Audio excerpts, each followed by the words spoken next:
வணக்கம். போன முறை மாம்பழத்தில மாம்பழம் ஷேக் பண்ணோம். இன்னைக்கு மாம்பழத்தில ஒரு ஸ்வீட் செய்ய போறோம். அது எப்படி செய்யலாம்? எவ்வளோ ஈஸின்னு பாருங்க. இந்த மேங்கோ டெசர்ட் செய்றது ரொம்ப ஈஸி. அதேபோல சுவையும் ரொம்ப நல்லா இருந்தது. அதுக்கு முன்னாடி என்னுடைய சேனல சப்ஸ்கிரைப் பண்ணி பெல் ஐகான கிளிக் பண்ணிக்கங்க. இப்போ எப்படி செய்யலாம்? என்னென்ன பொருள் தேவைன்னு நான் டிஸ்கிரிப்ஷன்ல தரேன். அத நோட் பண்ணிக்கங்க. இதுக்கு மாம்பழம், பிரெட் வச்சு தான் நம்ம செய்ய போறோம். முதல்ல பிரெட் எடுத்துங்க. பிரெட் எடுத்துட்டு அந்த ஓரத்தில இருக்கிறதெல்லாம் கட் பண்ணி எடுத்துருங்க. அந்த பகுதிலாம் வேண்டாம். ஏன்னா நம்ம உள் பகுதிய மட்டும் தான் நம்ம பயன்படுத்த போறோம்.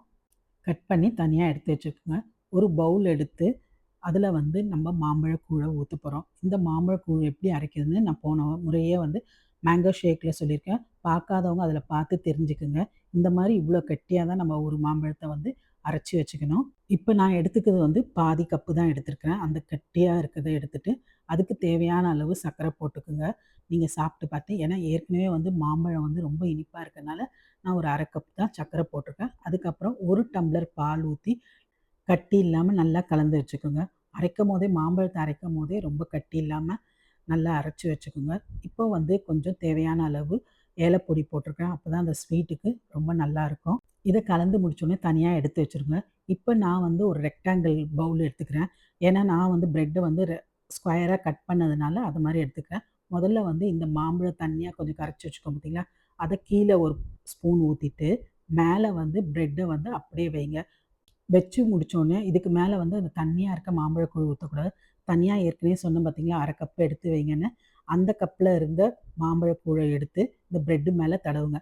தடவி முடிச்சுட்டு, நம்மளுக்கு விருப்பமான முந்திரி, பாதாம், பிஸ்தா எல்லாம் அது மேல தூவுங்க. இந்த பிஸ்தாலாம் நம்ம தூவி முடிச்சோனே என்ன பண்ணுங்க, நம்ம தண்ணியா கரைச்சு வச்சிருக்கோம்ல அந்த மாம்பழக்கூழ, அத திரும்ப ஒரு கரண்டி இது மேல ஊத்திட்டு, அதுக்கப்புறம் தான் நம்ம பிரெட்ட வைக்கணும். ஏன்னா கீழ்ப்பாகம் நம்மளுக்கு ஈரப்பசை ஒட்டணும்ல, அதனால இந்த கலவைய நம்ம முதல்ல ஊத்தணும்.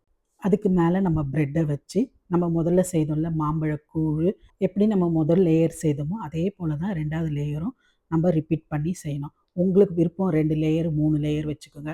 அப்படி இல்ல நான் ரவுண்டா கட் பண்ணி வைக்கணும்னு ஆசைப்பட்டீங்கன்னா, அதுவும் செய்யலாம். இப்ப என்கிட்ட ரெக்டாங்கிள் ஷேப்ல இருக்கிறதுனால, நான் அதே ஷேப்ல வச்சுட்டேன். உங்களுக்கு வேணும்னா ரவுண்ட்ல கூட செய்து நம்ம வச்சுக்கலாம். அது நம்மளுடைய விருப்பம். இது எல்லாத்தையும் போட்டு முடிச்சோனே, உடனே எடுத்து சாப்பிடக்கூடாது. மேல ஒரு சில்வர் ஃபாயில் போட்டு மூடி 2 மணி நேரம் ஃப்ரிட்ஜில வச்சுருங்க. ஃப்ரிட்ஜில வச்சுட்டு அதுக்கப்புறம் நமக்கு விருப்பமான டிசைன்ல கட் பண்ணி நீங்க எடுத்து சர்வ் பண்ணி சாப்பிடுங்க. ரொம்ப சுவை நல்லாயிருக்கும். எப்பவுமே நம்ம ஷேக்கு இல்ல ஐஸ்கிரீமா சாப்பிடுறதுக்கு, இத ஒரு ஸ்வீட்டா நீங்க இன்னைக்கு செய்து சாப்பிட்டு பாருங்க. வித்தியாசமாவும் இருக்கும், சுவையாவும் இருக்கும். இந்த வீடியோ பிடிச்சிருந்தா லைக், ஷேர் அண்ட் கமெண்ட் பண்ணுங்க. அடுத்த பதிவில அம்மா வைக்கிற மாங்காய் குழம்போட உங்கள சந்திக்கிறேன். நன்றி.